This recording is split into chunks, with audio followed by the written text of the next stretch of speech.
Elephants, that's one of the cores of Africa. You can't imagine anywhere like this existing without elephants. People can connect with them. One of the fears, sort of overcrowding of elephants and wondering where are we going to put all these animals. You know, in some countries the numbers are, you know, dropping unbelievably quickly. In other countries you've got, you know, almost too many. So there's this weird imbalance.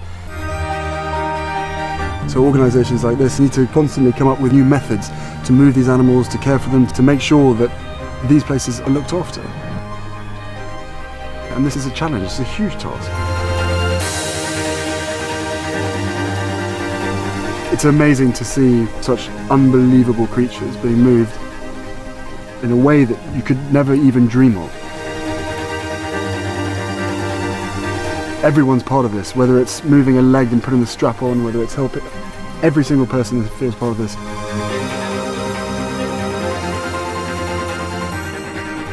To be with elephants, such a massive beast, is a unique experience. In a weird way, they know we're here to help. Otherwise, you know, in the wake-up box would be a completely different story. And they're so calm, they're so relaxed.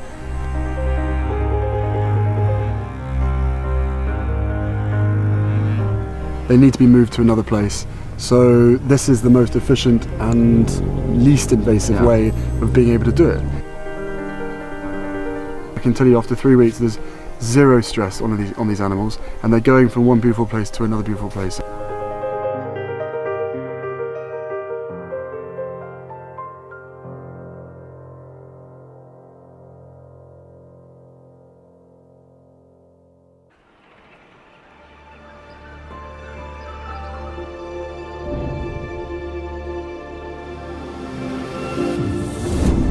The wildlife and the landscapes of Africa are iconic across the world.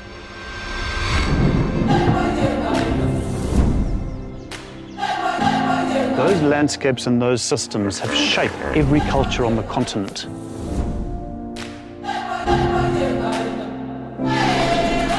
If we as African parks can leave anything behind, it's a system of protected areas that Africa can always celebrate as being a gift to the world.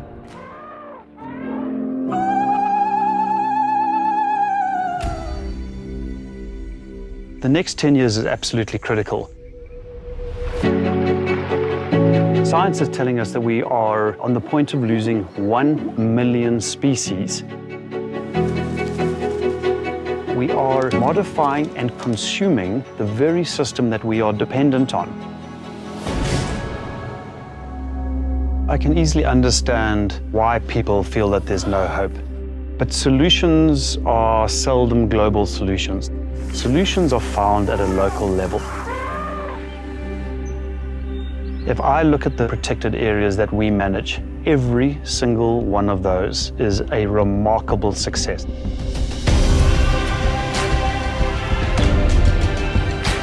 If anything, African Parks has shown what is possible. African Parks is a not-for-profit organization, and what we do is we enter into partnerships with government that own these protected areas, and then we make sure that we manage them, that we look after them on behalf of government in partnership with local communities living in and around these areas to make sure that each and every one that we're responsible for is ecologically viable, socio-politically acceptable, and financially sustainable. We have come together to create something that is going to be sustainable in the long run and lead to prosperity of our people, but also lead to satisfaction that our partners. It's very rewarding as a donor, and I think important work also to see place-based work where you can easily measure progress.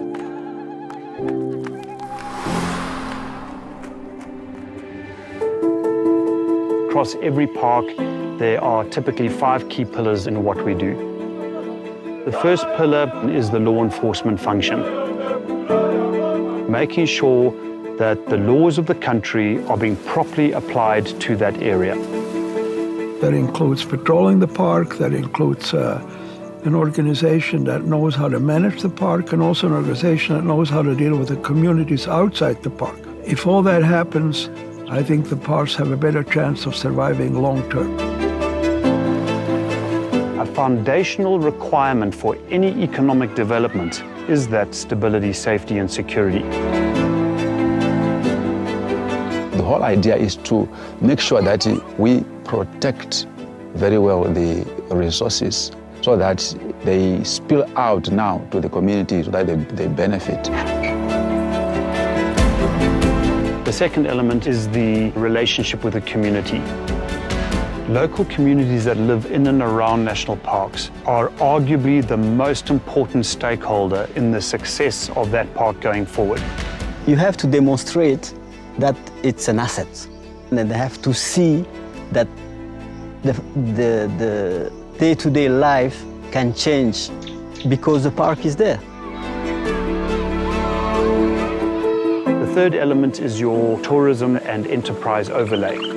It's very important that over time that income is coming back into the protected area, because that's what contributes to long-term sustainability. Conservation of wildlife enables improving people's lives and contributing significantly to the country's economy. The community are getting benefits from the park. So the community now see the park as a source of life instead of being just a forest.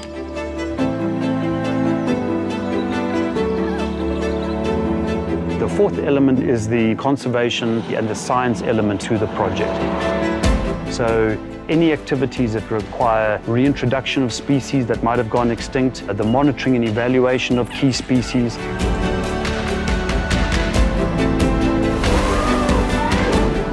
And the fifth element is the infrastructure that is actually necessary for all the other things to work. You need roads. You need workshops. Housing for staff, for law enforcement officials. You need bridges. You need telecommunications. It's all the infrastructure that's necessary for the whole thing to happen together. We benefit governments, we benefit local people, and we benefit conservation. So African Parks to me is the gold standard for a conservation organization on the continent of Africa. And when you have the gold standard, that's who you support.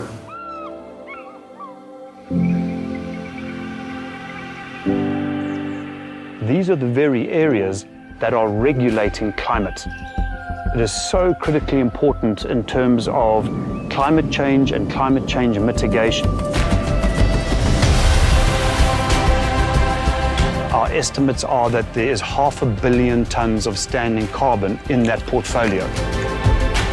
And because we manage it and protect it, there is no loss of any of that carbon into the atmosphere. Some of those parks are in the catchments of Africa's major river systems. These areas are the source of the water, they're holding the water and they're releasing the water.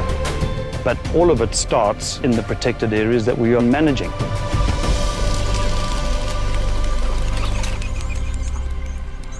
This really is conservation at scale.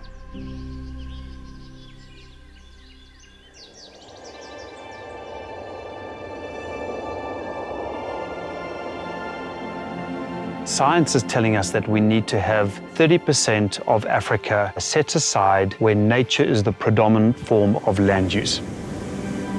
We did an analysis of all the protected areas on the continent. There are approximately 161 anchor protected areas that form the backbone of a continental conservation strategy. 92 of those are in urgent need of a management solution. So everything that we do as African Parks now is going to be focused on those 92 that are very important areas, but that also desperately need a management solution to be put in place.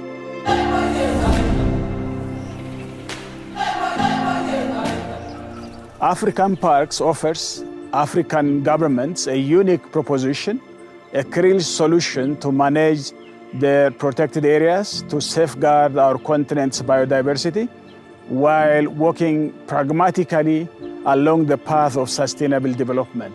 This is why I am personally committed to and dedicating myself to the mission of African parks, because I have experienced firsthand how they are able to achieve tangible impact on the ground. I'm very hopeful, but it is not a naive hopeful. There's a huge amount more that's got to be done. But as long as governments embrace us to continue to help them, and as long as we can find the support that we need from the global community, I see no reason why that hope should not be reality.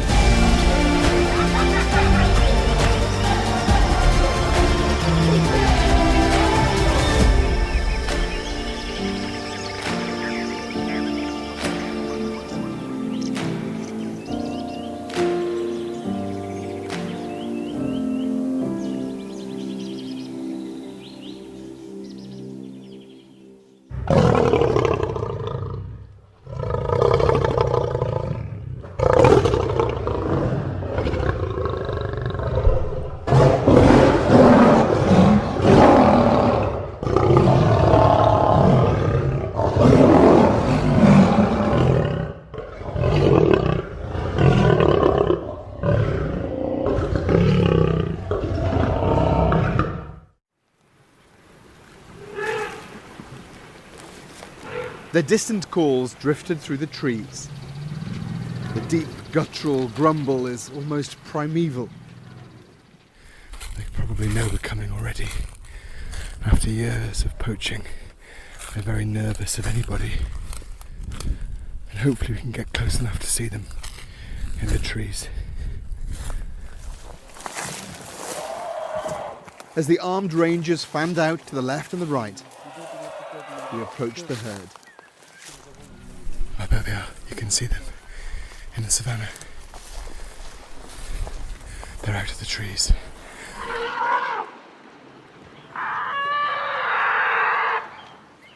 There were more than 20,000 elephants in this park just 40 years ago, but now there are just over 500. What's encouraging, though, is that they've now got babies. They're reproducing. Their numbers are starting to go up, and if the poachers can be kept at bay, their population's going to recover. With Prince Harry as president, they're hoping the support will continue, and the parks and their elephants will be protected for now.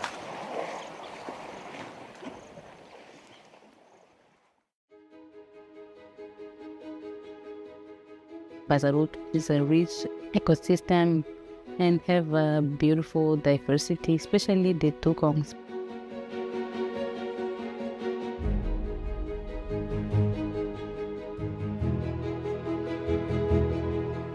The goal is to have at least 10% of marine protected areas, and we only have 2.5%.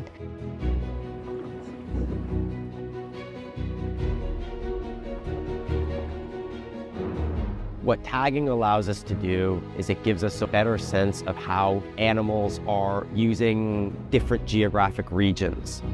And that gives us a better sense about the scale of collaboration that's actually necessary in order to protect these animals long term.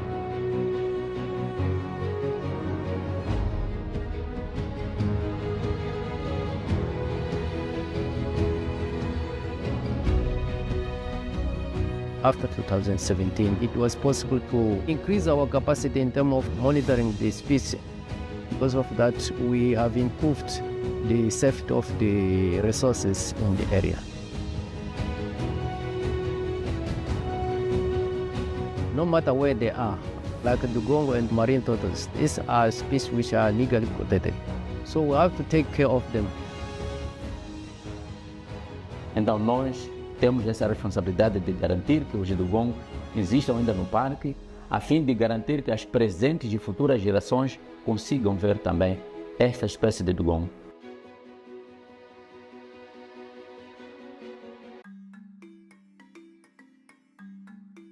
I'm very excited about the dugong tagging project here in Bazaruto because it's the first time that we do this here in Africa.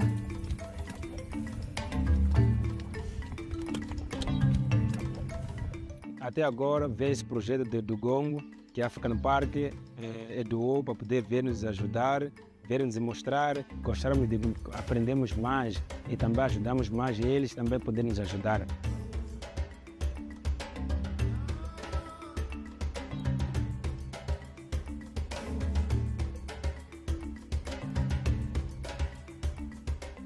The communities, they want to fish, to have enough money to make a good house, to send the child to school, buy food.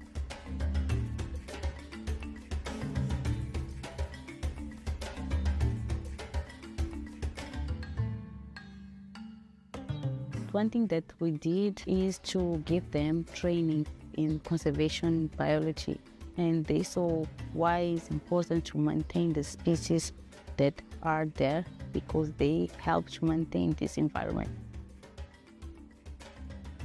É muito importante com que transmitisse aquilo para os meus filhos, para beber de conhecimentos que também tenho, que eu também aprendi com o African Park, para dia após dia, as vivências deles, passar também a se beneficiar